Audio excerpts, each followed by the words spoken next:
ایک شکاری نے بڑی ترکیبوں اور مشکل کے ساتھ ایک نادر اور خوبصورت چڑیا پکڑی۔ جب وہ چڑیا جال میں پھنس گئی اور آزاد ہونے کی کوئی صورت نہ پائی، تب چڑیا شکاری سے کہنے لگی، اے عقل مند انسان، تم مجھ جیسی ننھی سی چڑیا کو پکڑ کر کیا کرے گا؟ اگر تو مجھے ذبح کرے گا تو میرے ذرا سے گوشت اور گنتی کی چند نرم و نازک ہڈیوں سے تیرا کیا بنے گا؟ مجھے فروخت کر کے بھلا تجھے کتنا مال ملے گا؟ میری بات سن، اگر تو مجھے آزاد کر دے تو میں تجھے 3 ایسی بیش بہا نصیحتیں کروں گی جو ہمیشہ تیرے کام آئے گی۔ ان میں سے پہلی نصیحت تو تیرے ہاتھ پر بیٹھ کر کروں گی، وہ نصیحت ایسی ہوگی جسے سن کر تیرا خون بڑھ جائے گا۔ دوسری نصیحت دیوار پر بیٹھ کر کروں گی جو اعلیٰ درجے کی ہوگی۔ تیسری نصیحت درخت کی شاخ پر بیٹھ کر کروں گی۔ اس لیے تیری دانائی، جواں مردی اور دور اندیشی کا تقاضا یہی ہے کہ تو مجھے آزاد کر دے۔ ان تینوں نصیحتوں پر عمل کر کے تو دنیا میں بڑا نام پائے گا۔ شکاری تھوڑی دیر غور کرنے کے بعد راضی ہو گیا۔ چڑیا اڑ کر شکاری کے ہاتھ پر آن بیٹھی۔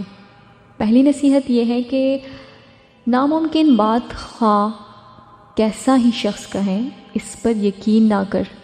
یہ کہہ کر چڑیا پھر سے اڑی اور دیوار پر جا بیٹھی۔ اس نے دوسری نصیحت یہ کی، گزری ہوئی بات کا غم نہ کر۔ اس کے بعد چڑیا نے کہا، میرے وجود میں 10 درہم وزنی ایک قیمتی موتی ہے۔ یہ موتی پا کر تو اور تیری اولاد عیش و عشرت سے زندگی بسر کرتے، مگر افسوس کہ تو نے مجھے آزاد کر کے یہ بیش بہا موتی ہاتھ سے کھو دیا۔ یہ تحفہ تیرے مقدر میں نہیں تھا۔ اتنا سننا تھا کہ شکاری رونے، چلانے اور ماتم کرنے لگا جیسے اس کا کوئی عزیز مر گیا ہو۔ بار بار ٹھنڈی آہیں بھرتا اور سینہ پیٹ کر کہتا کہ ہائے میں تو برباد ہو گیا، مجھ بے وقوف نے ایسی نادر چڑیا کو کیوں آزاد کر دیا؟ ننھی سی جان نے مجھے ہتھیلی میں جنت کی جھلک دکھلا کر لوٹ لیا۔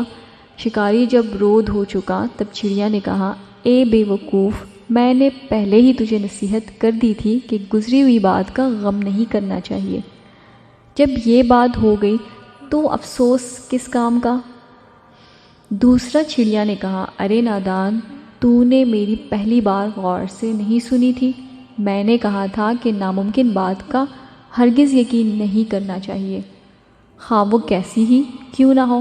ذرا سوچ تو صحیح، مجھ ننھی سی جان کا پورا وجود 3 درہم وزن سے زیادہ نہیں ہے، بھلا 10 درہم وزن کا موتی میرے وجود میں کہاں سے آ گیا؟